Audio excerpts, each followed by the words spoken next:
ಬಿಡೆನು. ಆ ಮಾತು ಹೇಳಿದನಲ್ಲ, ತಾ ಹೇಳಿದನಲ್ಲವೇ. ನಾ ಕೈ ಬಿಡೆನು, ನಾ ಕೈ ಬಿಡೆನು. ಆ ಮಾತು ಹೇಳಿದನಲ್ಲ,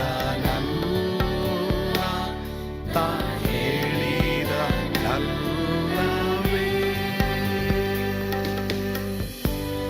ಕರ್ತನ ಪರಿಶುದ್ಧವಾದ ನಾಮಕ್ಕೆ ಸ್ತೋತ್ರವಾಗಲಿ. ಯೇಸು ಕೈ ಬಿಡನು ದೈನಂದಿನ ಸತ್ಯವೇದ ಅಧ್ಯಯನಕ್ಕೆ ನಿಮ್ಮೆಲ್ಲರನ್ನು ಆಹ್ವಾನಿಸುತ್ತೇನೆ. ಇಂದು ನಾವು ಆದಿಕಾಂಡ 4ನೇ ಅಧ್ಯಾಯ 14ನೇ ವಚನದಿಂದ 16ನೇ ವಚನವನ್ನು ಧ್ಯಾನ ಮಾಡಲಿದ್ದೇವೆ. ಓದಿಕೊಳ್ಳೋಣವಾ? ನೀನು ಇವತ್ತು ನನ್ನನ್ನು ಸ್ವದೇಶದಿಂದ ಹೊರಡಿಸುತ್ತೀಯಲ್ಲ, ನಿನ್ನ ಸಾನ್ನಿಧ್ಯವು ತಪ್ಪಿತು. ನಾನು ಲೋಕದಲ್ಲಿ ಅಲೆಯುವವನು ದೇಶಭ್ರಷ್ಟನೂ ಆಗಬೇಕಾಯಿತು. ಇದಲ್ಲದೆ ನನ್ನನ್ನು ಕಂಡವರು ಕೊಲ್ಲುವರು ಎಂದು ಹೇಳಿದನು. ಅದಕ್ಕೆ ಯೆಹೋವನು, ಕಾಯಿನನ ಪ್ರಾಣವನ್ನು ತೆಗೆದವನಿಗೆ 7ರಷ್ಟು ಪ್ರತಿದಂಡನೆ ಆಗುವುದು ಎಂದು ಹೇಳಿ ಅವನನ್ನು ಕಂಡವರು ಕೊಲ್ಲಕೂಡದಂತೆ ಅವನ ಮೇಲೆ ಒಂದು ಗುರುತನ್ನು ಇಟ್ಟನು. ಕಾಯಿನನು ಯೆಹೋವನ ಸನ್ನಿಧಿಯಿಂದ ಹೊರಟು ನೋದು ಎಂಬ ದೇಶದಲ್ಲಿ ವಾಸಿಸಿದನು. ಅದು ಏದೆನ್ ಸೀಮೆಗೆ ಮೂಡಲಲ್ಲಿ ಇರುವುದು. ದೇವರ ಸನ್ನಿಧಾನದಿಂದ ದೂರ ಹೋಗುವಾಗ ಏನೆಲ್ಲ ನಡೀತದೆ ಅನ್ನೋದನ್ನು ನಾವು ಈ ವಾಕ್ಯದಲ್ಲಿ ನಾವು ನೋಡೋರಾಗಿದ್ದೇವೆ. ನಾವು ಅದಕ್ಕೆ ಉತ್ತರ 17ನೇ ವಚನದಿಂದ 22ನೇ ವಚನದಲ್ಲಿ ಸಹ ನಾವು ನೋಡ್ತೇವೆ. ಇಲ್ಲಿ ಕಾಯಿನ ಯೆಹೋವನ ಸನ್ನಿಧಾನದಿಂದ ಹೊರಟೋಗ್ಬಿಡ್ತಾನೆ. ಪ್ರಿಯ ದೇವರ ಮಕ್ಕಳೇ, ನೀವು ಏನು ಕಳ್ಕೊಂಡ್ರೂ ಯೆಹೋವನ ಸಾನ್ನಿಧ್ಯವನ್ನು ಕಳ್ಕೊಳ್ಬೇಡಿ. ಯೆಹೋವನ ಸಾನ್ನಿಧ್ಯ ನಮ್ಮ ಜೀವಮಾನದಲ್ಲಿ ಇರಬೇಕು, ಇರುವಂಥದ್ದಾಗಿರಬೇಕು. ಈಗ ದೇವರ ಸಾನ್ನಿಧ್ಯದಿಂದ ಕಾಯಿನನ್ನು ಹೊರಟೋಗ್ತಾನೆ. ಅವನು ಮಾಡಿದಂಥ ಕೊಲೆ ನಾನು ಮಾಡಿಬಿಟ್ಟೆ, ನನ್ನ ತಪ್ಪಾಯಿತು ಎಂಬುದಾಗಿ ಅದನ್ನು ಒಪ್ಕೊಳ್ಳೋದು ಹೇಗಿದೆ, ಅಥವಾ ಅವನು ಆ ಶಿಕ್ಷೆ ನನಗೆ ಬಹು ಗೌರವವಾಗಿದೆ ಎಂಬುದಾಗಿ ಬರೀ ಶಿಕ್ಷೆ ಬಗ್ಗೆ ಹೇಳ್ತಾನೆ ಹೊರತು ತನ್ನ ಪಾಪದ ಬಗ್ಗೆ ಆತನು ಪಶ್ಚಾತ್ತಾಪ ಪಡೋದಿಲ್ಲ. ಕಳೆಗೆ ಅವನು ಅಲೆದಾಡುವವನಾಗಿರ್ತಾನೆ. ದೇವರ ಸನ್ನಿಧಿಯನ್ನು ಬಿಟ್ಟು ಹೊರಟೋಗ್ತಾನೆ. ದೇವರ ಸನ್ನಿಧಿಯನ್ನು ಬಿಟ್ಟು ಹೊರಟೋಗಿದ್ರಿಂದ 17ರಿಂದ 22ನೇ ವಚನದಲ್ಲಿ ಏನಾಗ್ತದೆ ನೋಡ್ರಿ.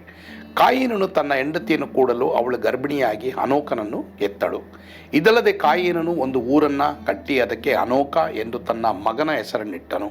ಹನೋಕನಿಂದ ಈರಾದನು ಹುಟ್ಟಿದನು. ಈರಾದನು ಮೆಹಯಾಲನನ್ನು ಪಡೆದನು. ಮೆಹಯಾಲನು ಮೆತುಶೆಲನನ್ನು ಪಡೆದನು. ಮೆತುಶಾಯೇಲನು ಲೆಮಕನನ್ನು ಪಡೆದನು. ಲೆಮಕನು ಆದ ಚಿಲ್ಲ ಎಂಬ 2 ಹೆಂಡರನ್ನು ಮಾಡಿಕೊಂಡನು. ಆದಳು ಯಾಬಾಲನನ್ನು ಎತ್ತಳು. ದನಕರುಗಳನ್ನು ಸಾಕುವರಾಗಿದ್ದು ಗುಡಾರಗಳಲ್ಲಿ ವಾಸಿಸುವವರೆಲ್ಲರ ಮೂಲ ಪುರುಷನು ಇವನೇ. ಇವನ ತಮ್ಮನ ಹೆಸರು ಯೂಬಾಲನು. ಇವನು ಕಿನ್ನರಿ ಕೊಳಲುಗಳನ್ನು ನುಡಿಸುವವರ ಮೂಲ ಪುರುಷನು. ಚಿಲ್ಲ ಎಂಬುವಳು ತೂಬಲ್ ಕಾಯಿನನ್ನು ಎತ್ತಳು. ಅವನು ಕುಲಿವೆ ಮಾಡಿ ಕಬ್ಬಿಣ ತಾಮ್ರದ ಆಯುಧಗಳನ್ನು ಕಲ್ಪಿಸಿದವನು. ತೂಬಲ್ ಕಾಯನನ ತಂಗಿ ನಯಾಮ. ಈಗ ನಾವು ಈ ಭಾಗದಲ್ಲಿ ನಾವು ನೋಡಿದೆವು, ಅಲ್ಲಿ ಕಾಯಿನನ ಮುಖಾಂತರವಾಗಿ ಒಂದು ಪಟ್ಟಣ, ಅವನು ಒಂದು ಊರನ್ನು ಕಟ್ಟೋ ಹಾಗೆ ಅವನು ತಯಾರಾಗ್ತಾನೆ. ಅಲ್ಲಿಂದ ಅವನು ಸಂತತಿಯವರು 2 ಹೆಂಡತಿಯರನ್ನ ಮದುವೆ ಮಾಡಿಕೊಳ್ಳುವಂಥ ಒಂದು ಪ್ರಾಕ್ಟೀಸ್ ಅಲ್ಲಿ ಉಂಟಾಗ್ತದೆ. ಅದು ಮಾತ್ರವಲ್ಲದೆ ದನಕರುಗಳನ್ನು ಸಾಕುವಂಥ ಒಂದು ಪ್ರಾಕ್ಟೀಸ್ ಉಂಟಾಗ್ತದೆ. ಕಿನ್ನರಿ ಕೊಳಲುಗಳನ್ನು ನುಡಿಸುವವರ ಮೂಲ ಪುರುಷನು. ಮ್ಯೂಸಿಕ್ ಅಲ್ಲಿಂದ ಆರಂಭವಾಗ್ತದೆ. ದೇವರಿಗೆ ವಿರುದ್ಧವಾದ ಮ್ಯೂಸಿಕ್ಗಳು ಮಾತ್ರವಲ್ಲದೆ ಕುಲಿಮೆ ಮಾಡಿ ಕಬ್ಬಿಣ ತಾಮ್ರದ ಆಯುಧಗಳನ್ನು ಕಲ್ಪಿಸಿದವನು. ಈ ರೀತಿಯಾಗಿ ಅನೇಕ ಒಂದು ಲೋಕಕ್ಕೆ ಸಂಬಂಧಪಟ್ಟಂಥ ಲೌಕಿಕವಾದಂಥ ದೇವರು ಇಲ್ಲದಂಥ ಕಾರ್ಯಗಳು ಆರಂಭವಾಗೋದಕ್ಕೆ ಕಾರಣ ಆಗಿದ್ದು ಯಾರಂತಂದರೆ ಕಾಯಿನ ದೇವರ ಸನ್ನಿಧಾನದಿಂದ ದೂರ ಹೋಗಿದ್ರಿಂದನೇ ಇಷ್ಟೆಲ್ಲ ಆಯ್ತು ಎಂಬುದಾಗಿ ನಾವು ನೋಡ್ತೀವಿ. ದೇವರ ಸನ್ನಿಧಾನ ಇಲ್ಲದೆ ಹೋದರೆ ಮನುಷ್ಯ ಬರೀ ಕಟ್ತಾನೇ ಇರ್ತಾನೆ, ಅದನ್ನು ಮುಗಿಸೋದಿಲ್ಲ. ಮಾತ್ರವಲ್ಲದೆ ಅಲ್ಲಿ ಕುಟುಂಬದಲ್ಲಿ ಒಡಕು ತೊಡಕುಗಳು ಉಂಟಾಗ್ತದೆ. ಪಾಲಿಗಮಿ ಅನ್ನೋದು ಅಲ್ಲಿ ಪ್ರಾಕ್ಟೀಸ್ ಬರ್ತದೆ. ಕುಟುಂಬದ ಒಂದು ಲಾಯಲ್ಟಿ ಇರೋದಿಲ್ಲ, ಪರಿಶುದ್ಧತೆ ಇರೋದಿಲ್ಲ. ಹೀಗಾಗಿ ಅಲ್ಲಿ ರೆಸ್ಪೆಕ್ಟ್ಫುಲ್ನೆಸ್ಸು, ಒಂದು ಆನರ್, ಗೌರವ ಅನ್ನೋದು, ಕುಟುಂಬಕ್ಕಿರುವಂಥ ಗೌರವ ಹೊರಟೋಗುತ್ತೆ. ಮಾತ್ರವಲ್ಲದೆ ಅಲ್ಲಿ ಕಿನ್ನರಿ ಕೊಳಲುಗಳು ಇರ್ತದೆ, ಆದರೆ ದೇವರಿರಲ್ಲ. ಎಲ್ಲ ಇರುತ್ತೆ, ದೇವರಿರಲ್ಲ. ಹೀಗಾಗಿ ಮನುಷ್ಯನ ಜೀವಿತ ಅಸ್ತವ್ಯಸ್ತವಾಗಿ ಅಸಮಾಧಾನವಾಗುತ್ತೆ. ಯಾಕೆ? ಒಬ್ಬನು ದೇವರ ಸನ್ನಿಧಾನದಿಂದ ಹೊರಟು ಹೋದ. ಪ್ರಿಯ ದೇವರ ಮಕ್ಕಳ, ಇವತ್ತು ನಿಮಗೆ ಸಮಾಧಾನ ಇಲ್ವಾ? ನೆಮ್ಮದಿ ಇಲ್ವಾ? ಎಲ್ಲ ಇದೆ, ನಿಮಗೆ ಜೀವಮಾನದಲ್ಲಿ ಬೇಕಾದದ್ದು ಎಲ್ಲ ಇದೆ, ಆದರೆ ಸಮಾಧಾನ ಇಲ್ವಾ? ಕಾರಣ ಏನು ಗೊತ್ತಾ? ದೇವರ ಸನ್ನಿಧಾನದಿಂದ ದೂರ ಇದ್ದೀರಾ. ಆದರೆ ದೇವರು ಇವತ್ತು ನಿನ್ನ ಕರೀತಾ ಇದ್ದಾರೆ. ಓಡಿ ಬನ್ನಿರಿ, ದೇವರ ಕೃಪಾಸನದ ಬಳಿಗೆ ಓಡಿ ಬನ್ನಿರಿ. ಅವರು ಖಂಡಿತವಾಗಿ ನಿಮ್ಮನ್ನು ಪ್ರೀತಿಯಿಂದ ಸ್ವೀಕಾರ ಮಾಡೋರಾಗಿರ್ತಾರೆ. ಮಾತ್ರವಲ್ಲದೆ ನಿಮ್ಮನ್ನು ಅವರು ನಡೆಸುವವರಾಗಿರ್ತಾರೆ. ಕಾಯಿನಾಗಿ ದೇವರ ಸನ್ನಿಧಾನದಿಂದ ದೂರ ಹೋಗಿ ದೊಡ್ಡ ದೊಡ್ಡ ಕಾರ್ಯಗಳನ್ನ ಮಾಡೋಕ್ಕೆ ಪ್ರಯತ್ನ ಮಾಡಬೇಡಿ. ಚಿಕ್ಕ ಕಾರ್ಯ ಆಗಿದ್ದರೂ ಪರವಾಗಿಲ್ಲ, ದೊಡ್ಡ ಕಾರ್ಯ ಆಗಿದ್ದರೂ ಪರವಾಗಿಲ್ಲ, ಆದರೆ ದೇವರಿರುವಂಥ ಕಾರ್ಯಗಳಾಗಿರಬೇಕು. ಅದು ಭಾಳ ಪ್ರಾಮುಖ್ಯ. ದೇವರಿಲ್ಲದಂಥ ಕಾರ್ಯಗಳು ಯಾವುದೇ ಇರಬಾರ್ದು. ಕರ್ತನು ತಾನೇ ತನ್ನ ಸನ್ನಿಧಾನಕ್ಕೆ ನೀವು ಓಡೋಡಿ ಬರುವಾಗೆ ಕೃಪೆಯನ್ನು ತೋರಲಿ. ಆಮೇನ್. ಪ್ರಾರ್ಥಿಸೋಣವಾ? ನಮ್ಮನ್ನು ಬಹಳವಾಗಿ ಪ್ರೀತಿ ಮಾಡಿದಂಥ ನಮ್ಮ ಸ್ವರ್ಗೀಯ ತಂದೆ ಆದೇವರೇ, ನಿಮಗೆ ಸ್ತೋತ್ರ. ನಿಮ್ಮ ವಾಕ್ಯಗಳ ಮೂಲಕವಾಗಿ ಇವತ್ತು ಮಾತನಾಡಿದ್ದೆ. ಕಾಯಿನನ ಹಾಗೆ ಯಾರೂ ಸಹ ನಿನ್ನ ಸನ್ನಿಧಾನದಿಂದ ದೂರ ಹೋಗದ ಹಾಗೆ ನೀನೇ ಕಾಯ್ದು ಕಾಪಾಡಿ ನಡೆಸು ಸ್ವಾಮಿ. ಯಾರ್ಯಾರು ಇವತ್ತು ನಿನ್ನ ಸನ್ನಿಧಾನದಿಂದ ದೂರ ಹೋಗಿದ್ದಾರೆ, ನಿನ್ನ ಸನ್ನಿಧಾನದ ಹತ್ತಿರಕ್ಕೆ ಬರುವಾಗ ಎಲ್ರಿಗೂ ಕೃಪೆ ಕೊಡಪ್ಪ. ಸ್ತುತಿ, ಘನ, ಮಾನ, ಮಹಿಮೆ ನೀವು ಒಬ್ಬರೇ ಹೊಂದಿಕೊಳ್ಳ್ರಿ ಸ್ವಾಮಿ. ಯೇಸುವಿನ ಹೆಸರಿನಲ್ಲಿ ಪ್ರಾರ್ಥಿಸ್ತೇವೆ ದೇವರೇ. ಆಮೇನ್. ಕರ್ತನು ತಾನೇ ನಿಮ್ಮೆಲ್ಲರನ್ನ ಆಶೀರ್ವಾದ ಮಾಡಲಿ. ಸ್ವರ್ಗದ ಆನಂದ ನಿಮ್ಮೆಲ್ಲರನ್ನ ತುಂಬಿ ತುಳುಕಲಿ. ಆಮೇನ್.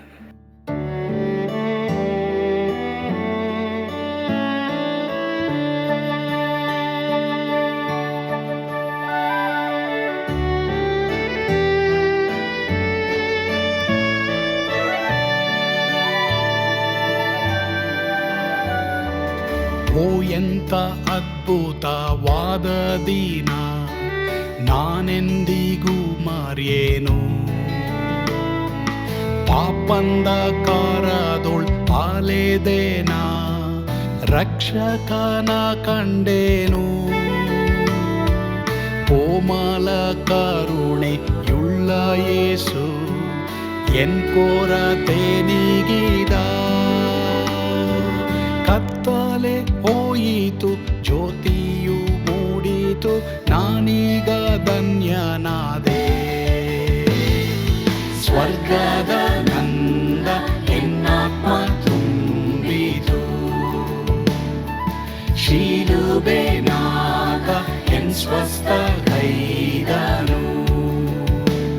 ಎನ್ ಪಾಪ ತೋಳೆದ, ಈರುಳ ದಿನಕ್ಕೆ ತಿರುಗಿದ. ಸ್ವರ್ಗದ ನಂದ ಎನ್ನಾತ್ಮ ತುಂಬಿತು.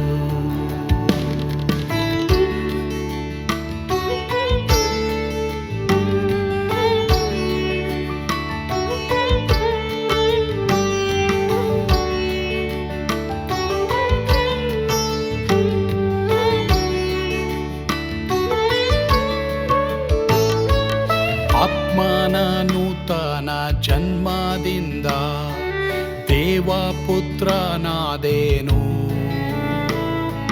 ನೀತಿ ನಿರ್ಣಯವ ಹೊಂದಿದೇನು, ಭಾಗ್ಯವಂತನಾದೇನು. ಪಾಪಾತ್ಮನಾಗಿ ನಾ ಬಂದಾಗಲೇ ಆಶೀರ್ವಾದ ಸಿಕ್ಕಿತು. ಕೃಪೆಯ ಮೂಲವೇ ರಕ್ಷಣೆ ಹೊಂದಿದೆ, ಸುನಾಮ ಕೊಂಡಾಡುವೆ. ಸ್ವರ್ಗದ ನಂದ ಎನ್ನಾತ್ಮ ತುಂಬಿತು, ಶಿಲುಬೆನಾಗ ಎನ್ ಸ್ವಸ್ಥ ಕೈದನು. ಎನ್ ಪಾಪ ತೋಳೆದ, ಈರುಳ ದಿನಕ್ಕೆ ತಿರುಗಿದ. ಸ್ವರ್ಗದ ನಂದ ಎನ್ನಾತ್ಮ ತುಂಬಿತು.